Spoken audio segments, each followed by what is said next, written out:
ওম শান্তি। আজ 12/4/2025 প্রাতঃ মুরলি। বাবা বলেছেন, মিষ্টি বাচ্চারা, তোমাদের এই ব্রাহ্মণ কুল হলো একেবারেই আলাদা। তোমরা ব্রাহ্মণরা হলে নলেজফুল, তোমরা জ্ঞান, বিজ্ঞান এবং অজ্ঞানতাকে জানো।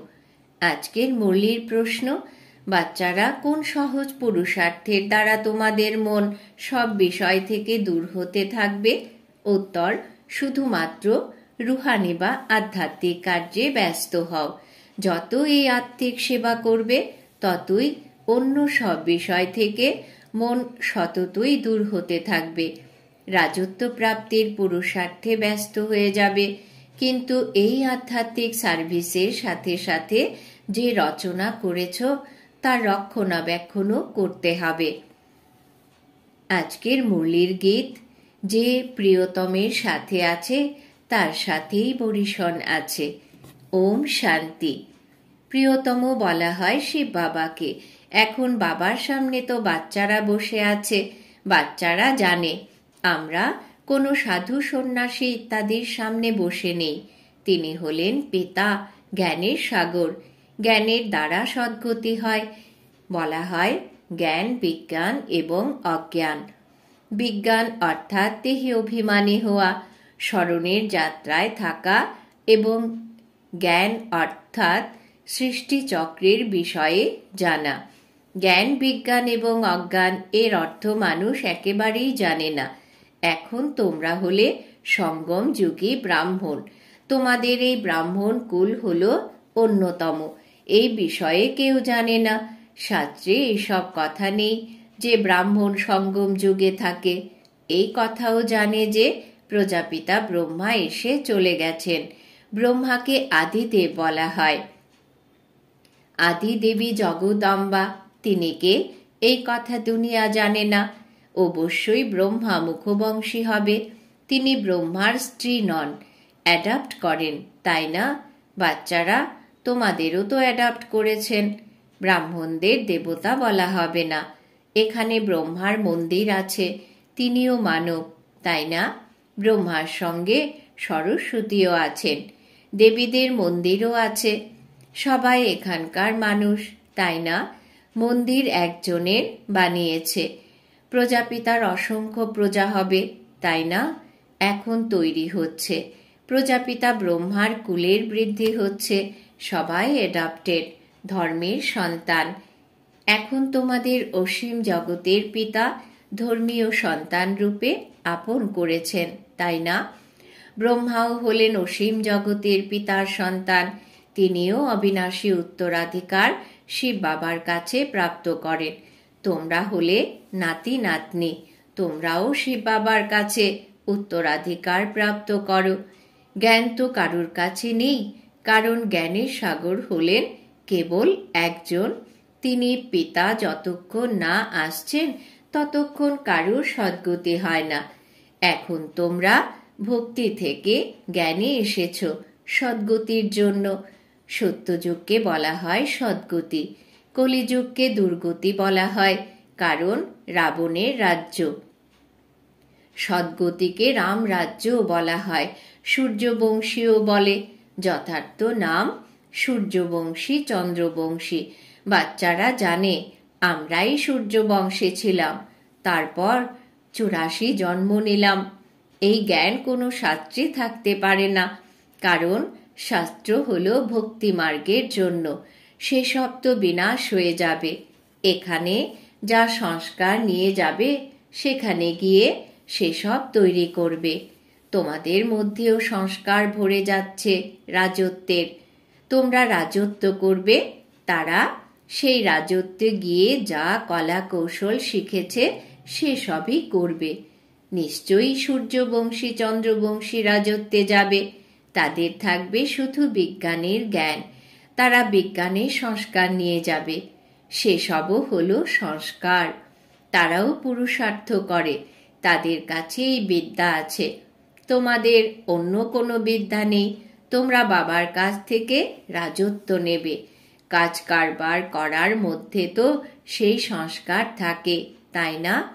নানান রকমের ঝুট ঝামেলা থাকে, কিন্তু যতক্ষণ বানপ্রস্থ অবস্থা না হচ্ছে ততক্ষণ ঘর সংসারের রক্ষণাবেক্ষণও করতে হবে। তা না হলে তোমাদের সন্তানদের কে দেখবে? এখানে এসে তো বসবে না। তোমরা এমনও বলে থাকো যে যখন এই কাজে সম্পূর্ণরূপে মনোযোগ দেবে তখন সেসব আপনি ছুটে যাবে। এর সঙ্গে নিজের রচনার দেখাশোনাও অবশ্যই করতে হবে। হ্যাঁ, এই আধ্যাত্মিক সার্ভিসে একবার মন বসে গেলে তখন সংসার থেকে মন সরে যায়। তারা ভাববে যত সময় এই আধ্যাত্মিক সার্ভিস করা যায় ততই ভালো। বাবা পতীত থেকে পবিত্র হওয়ার পথ বলে দিতে এসেছেন। অতএব বাচ্চাদের এই সার্ভিস করতে হবে। প্রত্যেকের হিসেব দেখা হয়। অসীম জগতের বাবা কেবল পতীত থেকে পবিত্র হওয়ার মতামত দেন। তিনি পবিত্র হওয়ার রাস্তা বলে দেন। বাকি এসব দেখাশোনা করা, রায় দেওয়া এনার অর্থাৎ ব্রহ্মা বাবার কর্তব্য। শিব বাবা বলেন, আমাকে ব্যবসা ইত্যাদির কোনো প্রশ্ন জিজ্ঞাসা করবে না। আমাকে তোমরা ডেকেছ যে এসে পতীত থেকে পবিত্র করো, তাই আমি এনার দ্বারা তোমাদের পবিত্র করছি। ইনিও হলেন বাবা। এনার মতানুযায়ীও চলতে হবে। তার হলো আধ্যাত্মিক মত, এনার হলো দৈহিক মত। এনার উপরেও কত রেসপন্সিবিলিটি রয়েছে। ইনিও বলতে থাকেন, শিব বাবার ফরমান হলো মমে কম স্মরণ করো, বাবার মতানুযায়ী চলো। যদি বাচ্চাদের কিছু প্রশ্ন থাকে, চাকরিতে কিভাবে চলবো, সেসব কথা সাকার বাবা ভালোভাবে বোঝাতে পারবেন। ওনার অনুভব আছে, উনি বলবেন। আমি যে রকম করছি ওনাকে দেখেই শিখতে হবে। উনি শেখাবেন, কারণ উনি হলেন সবচেয়ে প্রথমে। সব রকমের ঝড় ঝঞ্ঝা সর্বপ্রথম ওনার কাছেই আসে। তাই সবচেয়ে রুস্তম হলেন ইনি। তবেই তো উঁচু পদমর্যাদা প্রাপ্ত করেন। মায়া ও বীরত্বের সাথে যুদ্ধ করে। ইনি সবকিছু একেবারে ত্যাগ করেছেন। এনার পার্ট ছিল। বাবা এনার দ্বারা কুড়িয়ে নিয়েছেন। করণ করাবনহার তো তিনি, তাই না?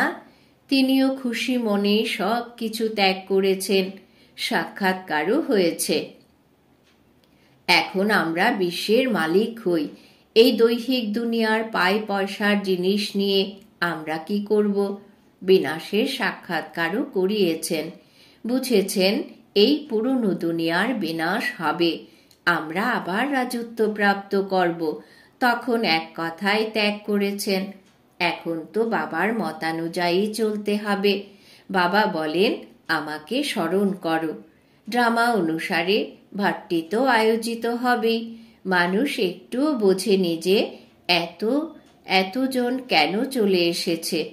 উনি তো কোনো সাধু সন্ন্যাসী নন। ইনি তো একেবারে সিম্পল। উনি তো কাউকে পালিয়ে আসতে বলেননি। মানুষ মাত্রেরই কোনো মহিমা নেই। মহিমা তো হলো একমাত্র বাবার। ব্যাস, বাবা নিজে এসে সবাইকে সুখ প্রদান করেন, তোমাদের সঙ্গে কথা বলেন। তোমরা এখানে কার কাছে এসেছ? তোমাদের বুদ্ধি সেখানেও অর্থাৎ পরম ধামেও যাবে, এখানেও থাকবে। কারণ তোমরা জানো শিব বাবা হলেন পরম ধাম নিবাসী। এখন ব্রহ্মা বাবার মধ্যে এসেছেন। বাবার কাছে আমাদের স্বর্গের উত্তরাধিকার প্রাপ্ত হবে। কলিযুগের পরে নিশ্চয়ই স্বর্গ আসবে। কৃষ্ণও শিব বাবার কাছ থেকে উত্তরাধিকার নিয়ে রাজত্ব করেন। এতে ডিভাইন অ্যাক্টিভিটির কোনো ব্যাপার নেই। যেমন রাজার কাছে প্রিন্স জন্ম নেয়, স্কুলে পড়াশোনা করে বড় হয়ে রাজসিংহাসনে বসবে। এতে মহিমা বা ডিভাইন অ্যাক্টিভিটির কোনো কথা নেই। উঁচু থেকে উঁচু হলেন একমাত্র শিব বাবা। মহিমা কেবল শিব বাবারই হয়। ব্রহ্মা বাবাও তারই পরিচয় দেন। যদি ব্রহ্মা বাবা বলেন আমি বলছি, তো মানুষ ভাববে ইনি নিজের কথাই বলছেন। এই কথাটা তোমরা বাচ্চারা বুঝতে পারো। ভগবানকে কখনো মানুষ বলা যাবে না। তিনি তো হলেন একমাত্র নিরাকার। পরমধামে বাস করেন। তোমাদের বুদ্ধিও ওপরে পরমধামে যায়, পরে নিচে আসে। বাবা দূরদেশ থেকে অন্যের দেশে এসে আমাদের পড়িয়ে ফিরে যান। নিজেই বলেন, আমি আসি সেকেন্ডে, সময় বেশি লাগে না। আত্মাও সেকেন্ডে এক শরীর ছেড়ে অন্য শরীরে চলে যায়, কেউ দেখতে পায় না। আত্মা খুবই তীক্ষ্ণ। গায়নও আছে, সেকেন্ডে জীবন মুক্তি। রাবণ রাজ্যকে জীবন বন্ধ রাজ্য বলা হবে। বাচ্চা জন্ম নেওয়ার সাথেই বাবার উত্তরাধিকার প্রাপ্ত করে। তোমরাও বাবাকে চিনেছ এবং স্বর্গের মালিক হয়েছ। তাতেও নম্বর অনুযায়ী পদমর্যাদা আছে পুরুষার্থ অনুসারে। বাবা খুব ভালোভাবে বোঝাতে থাকেন, আমাদের হলো দুইজন পিতা, একজন লৌকিক এবং আরেকজন পারলৌকিক। গায়নও করে, দুঃখে স্মরণ সবাই করে, সুখে করে না কেউ। তোমরা জানো, আমরা ভারতবাসী যখন সুখে ছিলাম তখন স্মরণ করতাম না। তারপরে আমরা 84 জন্ম গ্রহণ করি। আত্মায় খাদ পড়লে ডিগ্রি কম হতে থাকে। 16 কলা সম্পূর্ণ, তার থেকে 2 কলা কম হয়ে যায়। কম পাস হওয়ার জন্য রামকে বান হাতে দেখানো হয়েছে, যদিও কোনো ধনুক ইত্যাদি ভাঙেনি। এই রূপ একটা প্রতীক চিহ্ন দেওয়া হয়েছে। এই হলো সব ভক্তি মার্গের কথা। ভক্তিকালে ঈশ্বর প্রাপ্তির উদ্দেশ্যে মানুষ কত ঘুরে বেড়ায়। এখন তোমরা জ্ঞান প্রাপ্ত করো, তাই তোমাদের ঈশ্বর প্রাপ্তির খোঁজে বিভ্রান্ত হয়ে ঘোরা বন্ধ হয়ে যায়। হে শিব বাবা বলা, এও একরকম আহ্বান করা হয়ে যায়। তোমরা হে শব্দটি বলবে না, বাবাকে স্মরণ করবে। আর্তনাদ করলে তো ভক্তির অংশ থেকে গেছে। হে ভগবান বলাও হলো ভক্তি করার স্বভাব। বাবা কি বলেছেন, হে ভগবান বলে স্মরণ করো, অন্তর্মুখ হয়ে আমাকে স্মরণ করো। জপের দ্বারা স্মরণ করবে না, জপ করাও হলো ভক্তি মার্গের লক্ষণ। তোমরা বাবার পরিচয় পেয়েছ, এখন বাবার শ্রীমত অনুযায়ী চলো। এমনভাবে বাবাকে স্মরণ করো যেমন লৌকিক সন্তানরা দেহধারী পিতাকে স্মরণ করে। নিজেও দেহবোধে থাকে, তাই স্মরণও দেহধারী বাবাকেই করে। পারলৌকিক বাবা তো হলেন দেহী অভিমানী, এনার মধ্যে এসেও দেহ অভিমানী হন না। তিনি বলেন, আমি এই দেহের লোন নিয়েছি, তোমাদের জ্ঞান প্রদান করার জন্য আমি এই দেহ লোনে নিয়েছি। আমি জ্ঞান সাগর, কিন্তু জ্ঞান দেব কিভাবে? গর্ভে তো তোমরা যাও, আমি তো গর্ভে যাই না। আমার গতিমতি সবই আলাদা। শিব বাবা এনার মধ্যে আসেন, এই কথাও কেউ জানে না। বলাও হয় ব্রহ্মার দ্বারা স্থাপনা, কিন্তু কিভাবে ব্রহ্মার দ্বারা স্থাপনা করেন, কি প্রেরণা দেবেন? বাবা বলেন, আমি সাধারণ দেহে আসি, তার নাম ব্রহ্মা রাখি, কারণ সন্ন্যাস করেন, তাই না? তোমরা বাচ্চারা জানো, এখন ব্রাহ্মণদের মালা তৈরি হবে না, কারণ মাঝে মাঝে ছিঁড়ে যায়।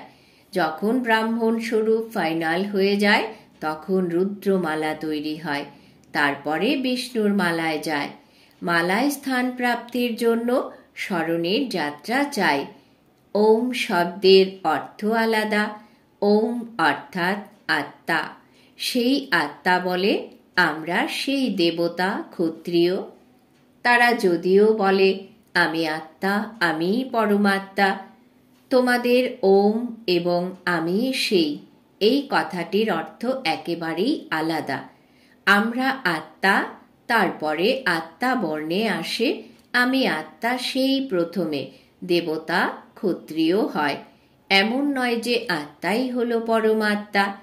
সম্পূর্ণ জ্ঞান না থাকার কারণে অর্থ সংশয়পূর্ণ হয়ে গেছে। অহম ব্রহ্মস্মি বলে এই কথাটিও ভুল।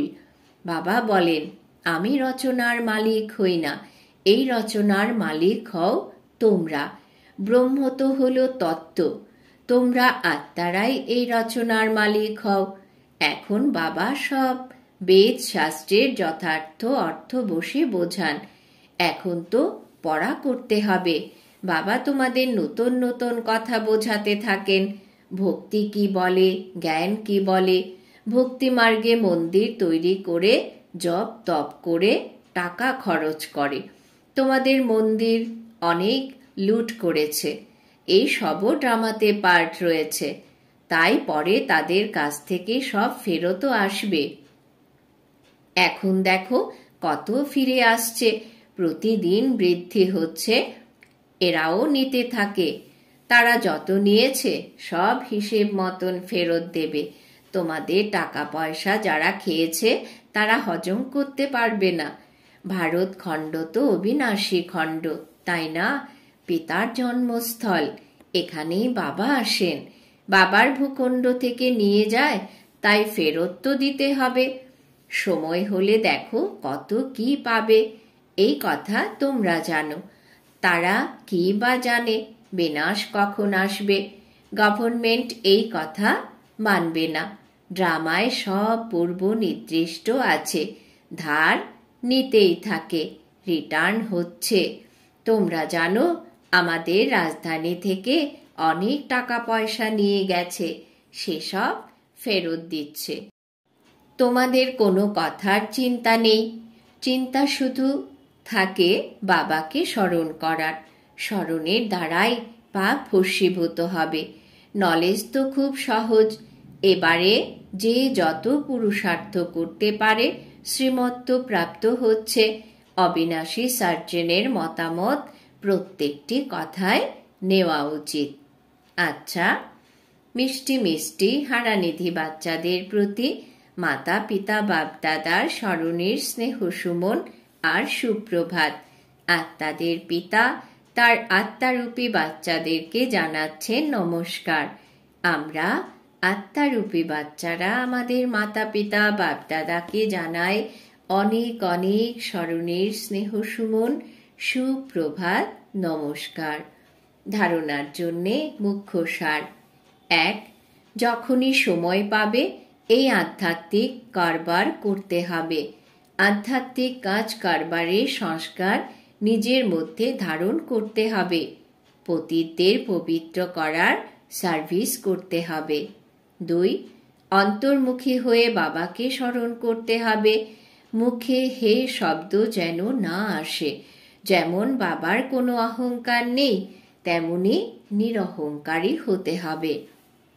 বরদান: মনসা সংকল্প বা বৃত্তির দ্বারা শ্রেষ্ঠ ভাইব্রেশনের সুগন্ধ ছড়িয়ে দেওয়া শিব শক্তি কম্বাইন্ড ভব।